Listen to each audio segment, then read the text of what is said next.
মাতচোর, শওকত তো মাতচোর, এখন সামাজিক মাধ্যমে ভাইরাল। ভাঙড়ের তৃণমূল প্রার্থী শওকত মোল্লাকে বিধে আইএসএফ এর এই গান এখন দক্ষিণ ২৪ পরগনার ভাঙড়ের গণ্ডি পেরিয়ে আমবাঙালির রান্নাঘরে, চায়ের ঠেকেও পৌঁছে গিয়েছে। একেবারে অরাজনৈতিক ব্যক্তিত্বের মুখে মুখেও ঘুরে ফিরছে সেই গান। ইতিমধ্যেই প্রকাশ্যেই এই গান নিয়ে নওশাদ সিদ্দিকীকে বিঁধেছেন শওকত। পাল্টা তাকে আরও দুটো শব্দবন্ধ ব্যবহার করে তোপও দেখেছেন। কিন্তু এই গানের উৎস কোথায়? ব্যুৎপত্তিগত অর্থই বা কি? আসলে এই মাতচোর শব্দবন্ধের উৎপত্তির নেপথ্যে কোথাওই আইএসএফ ছিল না। বলা ভালো, সেই সময় আইএসএফ এর জন্মই হয়নি।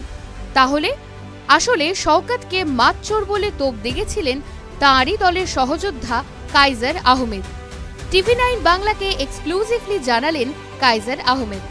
ও যখন সংসার জীবনে পা দিয়েছিল যুবক বয়সে, সেই সময় ওর সংসারে খুব আর্থিকভাবে অনটন চলছিল, যার কারণে ওই যে মাতলা নদীর চরে ওই সমস্ত জায়গায় একবারই বছরে কৃষিকাজ হতো।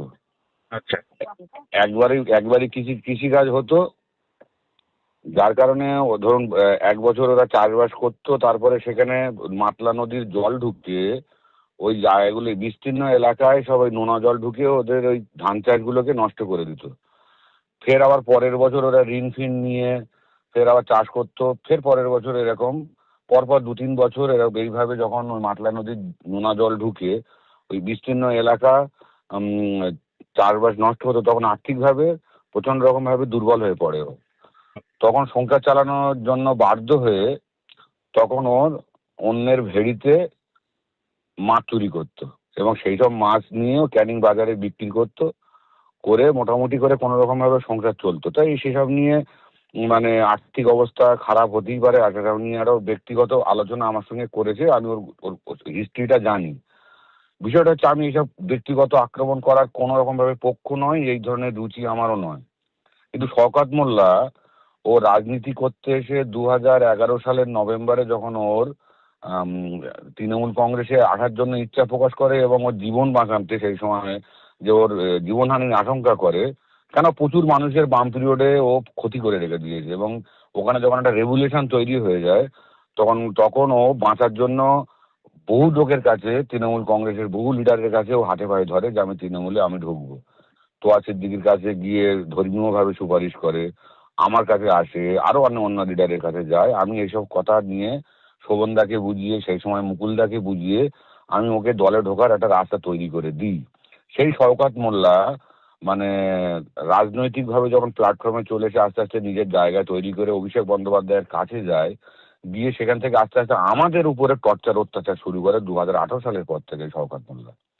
এবং তাকে আমি বারে বারে বোঝানোর চেষ্টা করি, ভাই তুমি আমাদের দলে এসে রাজনীতি করো, আমরা তোমার সহযোগী হিসেবে আছি, কোনো অসুবিধা নেই। তার মানে তুমি এই নয় যে আমাদেরকে তুমি মারিয়ে যাবে।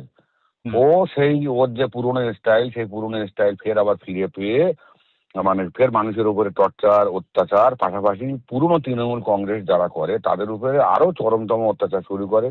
২০২০ সালে একটা মিথ্যে কেসে এই ভাঙড়েও আমাকে ফাঁসায়, ফাঁসিয়ে প্রায় ৯ মাস বাড়ি ছাড়া করে রাখে। সেই সময় ওই আইএসএফ দলের উৎপত্তি হয় এবং আব্বাস সিদ্দিকির সাথে ও ঝামেলা।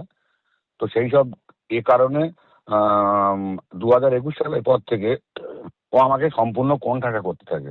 আমি এখানে দলের জন্য চেষ্টা করি, দল রেজাউল করিমকে এখানে ৯ মাস বাড়ি ছেড়ে থাকার পরেও আমি এসে দলটা আমি অভিষেক বন্দ্যোপাধ্যায়ের রিকোয়েস্টে আমি ফের দলটা ফের শুরু করি। এখানে দলের পরাজয় হয়, আমি লাস্ট টাইম আর পুরোপুরি করে উঠতে পারিনি। এবারে বিষয়টা হচ্ছে, ও ২০২৩ সালে ভাঙড়ে যখন অবজারভার হিসেবে আসে, ওর প্রথম কাজ হলো ও আমাকে পুরো সাইডলাইন করে আমাকে বিভিন্ন কায়দা করে স্টেজে মঞ্চে লোককে দিয়ে আমাকে অপমান করা, তারপরে টিকিট না দেওয়া, টিকিট দিয়ে সেই টিকিট মানে 3:30টার সময় আমাকে গিয়ে বলে যে উইথড্র করে আসো। আমি কোনো কথা এটা করে আমি উইথড্র করে আসি। আমার মিসেসকে প্রধান করার কথা, সেই কমিটমেন্ট করে ক্যামাকি চিট থেকে আমার মিসেসের নাম আসায়, সে প্রদান করলো না। তারপরে আমি ২০২৩ সালের পর থেকে আমি বলেছি, ভাই এর সঙ্গে আমি রাজনীতি করবো না, আমি আমার মতো সাইলেন্ট হয়ে যাই। গিয়ে প্রায় ২ বছর আমি কোনো রকম ভাবে কোনো অ্যাক্টিভিটির মধ্যে ছিলাম না।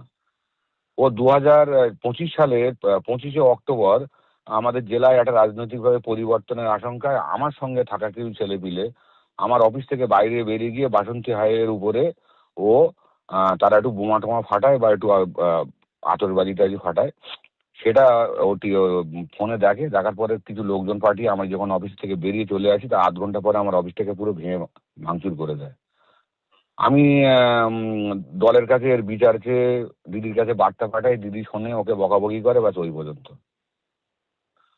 28 তারিখে আমার বাড়িতে লোকজন পাঠিয়ে আক্রমণ করে।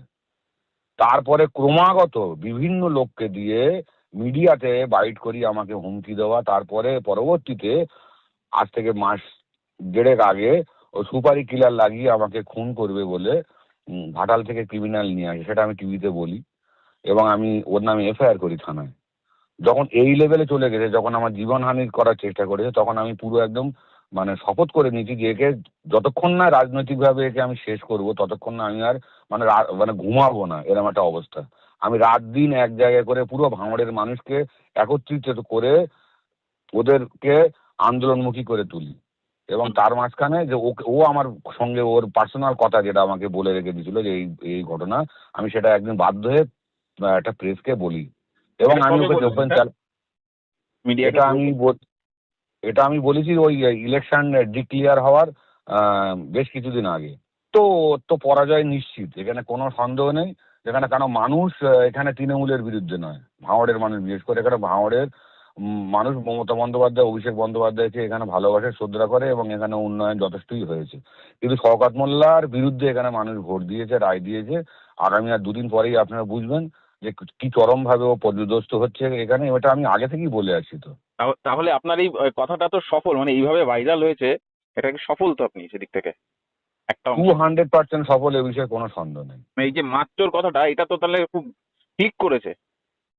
যা সত্যি কথা জিনিসের তো মানে এটা তো অস্বীকার করার কোনো জায়গা নেই। আমি তো ওর ওপেন চ্যালেঞ্জ করেছি, ও আমার সামনে বসে ও অস্বীকার করুক যে এটা আমি মাছ চুরি করি না, আমার বিরুদ্ধে এইভাবে বলা হয়েছে। মাছ চোরকে মাছ বলি, যে তো অসুবিধা কি আছে?